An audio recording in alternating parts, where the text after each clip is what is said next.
தேவி கிராமத்தை காக்க புறப்பட்டாங்க. மனுஷங்க யாரும் பார்க்கப்படாது. கப்பு சிப்புல படுத்துக்கடா.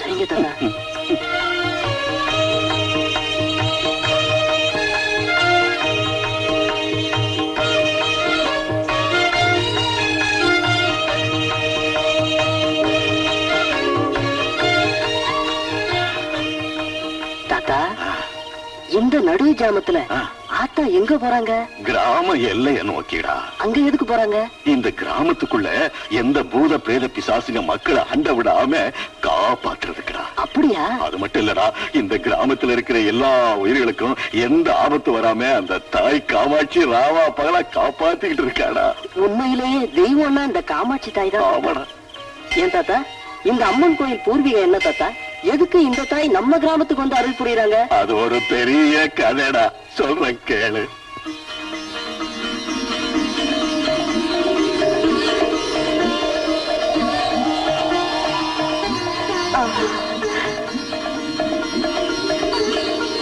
பார்த்தீர்களா சுவாமி, இந்த இடம் எவ்வளவு அழகாக இருக்கிறது. பார்க்க பார்க்க மனதிற்கு சந்தோஷமாக இருக்கிறது. இங்கே இறங்கி இந்த அற்புதமான காட்சிகளை மனம் குளிர பார்த்துவிட்டு போகலாமா சுவாமி? ஆகட்டும் தேவி.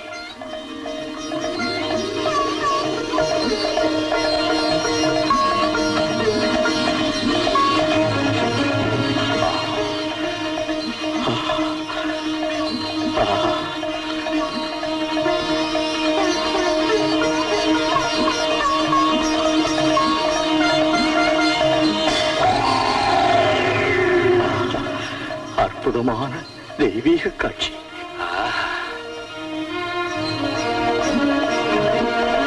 பாருங்கள் சுவாமி, நம் கைலாய மலையிலே கூட காண முடியாத எத்தனையோ அற்புத காட்சிகள் இந்த வெள்ளி மலையிலே கொஞ்சம் விளையாடி கண்ணை கவருகிறது.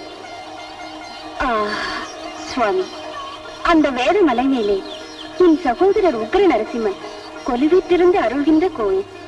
கலகலவென இந்த தெம்மாங்கு பாடிக்கொண்டு குதித்து ஓடும் அழகான நதியிலிருந்து வரும் குளிர்ந்த தென்றல் என்னை பரவசமடைய செய்கிறது பிரபு. ஆஹா, எவ்வளவு இன்பமயமான இடம்! எண்ணத்தையே கொள்ளை கொள்கிறது பிரபு. உண்மைதான் தேவி. பசுமையான இந்த இடங்களை எல்லாம் பார்க்கும் பொழுது என் உள்ளம் ஆனந்த புத்தாடுகிறது. மனம் குளிர நாம் இருவரும் ஆடி பாடலாம். தங்கள் சித்தம் என் பாக்கியம் சுவாமி. வா தேவி.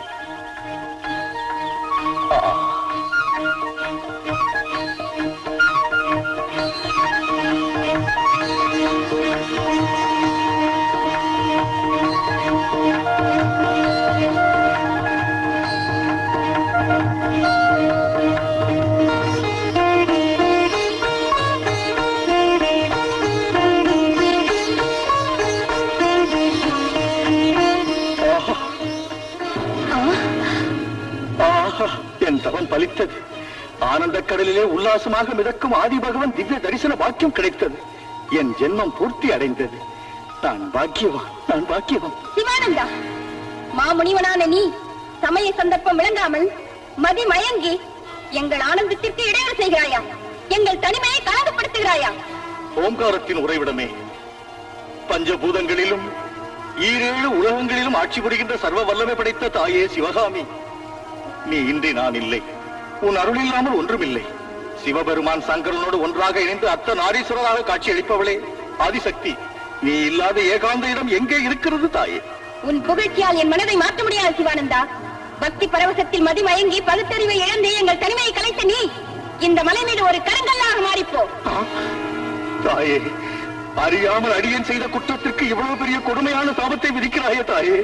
நீ உலக அன்னை, அனைவரையும் அன்புடன் காக்கும் நீ உன் குழந்தையாகிய என்னை இவ்வளவு கடுமையாக தண்டிப்பது தர்மமாகுமா தாயே? என் தவறை மன்னித்து உன் சாபத்தை உடனே நீக்கிவிடு தாயே. அது நடக்காது. தெரிந்து செய்தாலும் தெரியாமல் செய்தாலும் குற்றம் குற்றம்தான். சாபத்திலிருந்து நீ தப்ப முடியாது. தாட்சாயினி, உன் கோரிக்கைகளை தீர்த்துக் கொள்வதற்காக பரமசிவனோடு இப்போ உலகத்திற்கு வந்தாய். என் காரணமாக உன் கோரிக்கை தீரவில்லை என்ற கோபத்தால் என்னை சபிக்கிறாயா தாயே?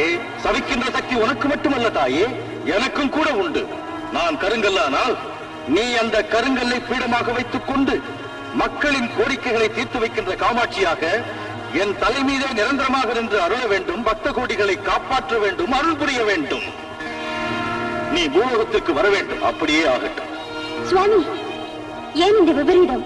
இல்லை தேவி, உலக மக்களின் நன்மைக்கா? அதற்காக சிவானந்த மகரிஷியின் மறுசாபத்தை உண்மையாக்குகிறீர்களா?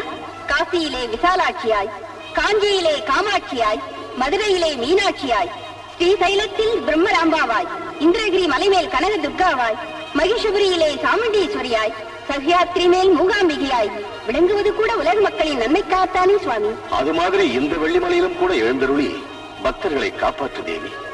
நடக்குமா சுவாமி? நடக்கும் தேவி. சிவானந்தா, நம் இருவரின் சாபம் விதியின் நிர்ணயம். என் நாதன் விரும்பி அருளியபடி மிக விரைவிலேயே உன்னை பீடமாக ஏற்றுக்கொண்டு இந்த வெள்ளிமலை மேல் காமாட்சியாக காட்சியளிக்கிறேன். பாக்கியம் பெற்றேன் தாயே, பாக்கியம் பெற்றேன். காமாட்சி, காக்கும் காமாட்சி.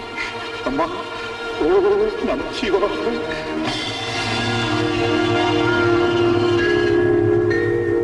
ஓம் நம சிவாய. ஓம் நம சிவாய. ஓம் நம சிவாய.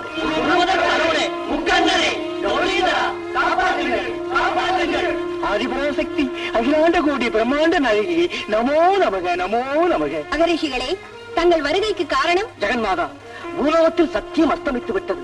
தர்மம் கரிகட்ட பாதையில் செல்கிறது தாயே. பூத பிரேத துஷ்ட தேவதைகள் அட்டகாசமா மானிட உலகத்தை துன்புறுத்துகின்றன. சாபத்துக்குள்ளாகிய சிவானந்த மகரிஷிக்கு தாங்கள் கொடுத்த வாக்கை நிறைவேற்றி மக்களை காப்பாற்று தாயே. அந்த தருணம் நெருங்கிவிட்டது.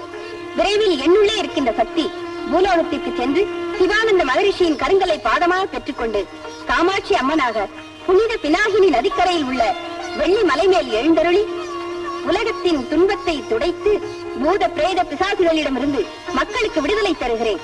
மக்களின் கஷ்டங்களை நீக்குகிறேன்.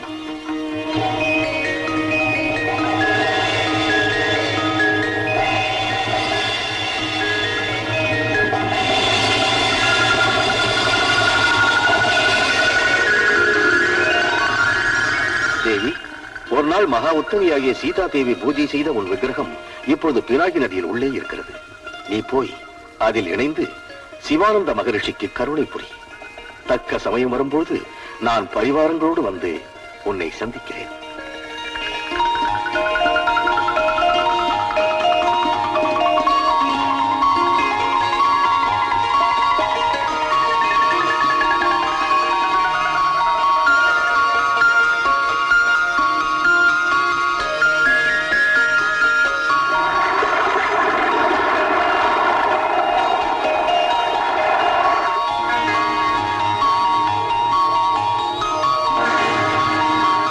அதுக்கு அப்புறம் சில வருஷங்கள் கழிச்சு ஸ்ரீ ஆதிசங்கரர் தோன்றார்.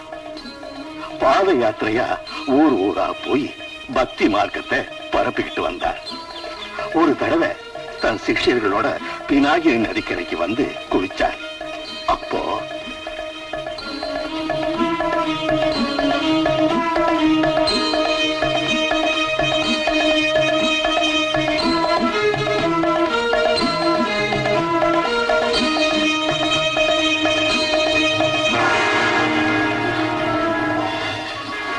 என்ன ஆச்சரியம்! இந்த சக்தி விக்கிரகம் நேர்ல எப்படி வந்துச்சு? என் கைக்கு எப்படி கிடைச்சது? சுவாமி, இந்த சக்தி விக்கிரகம்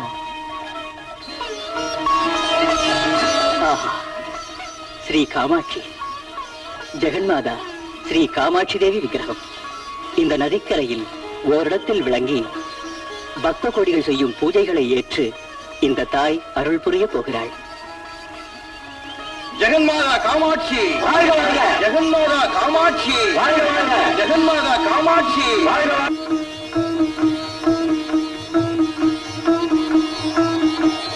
வந்துவிட்டாயா தாயே காமாட்சி?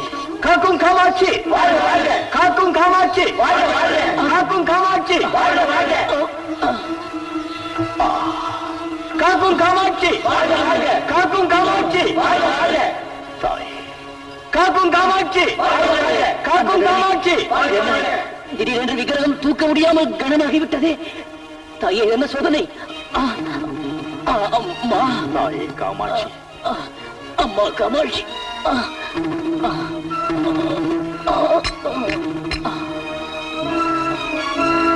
என் மீது கருணை புரிந்தாயே தாயே.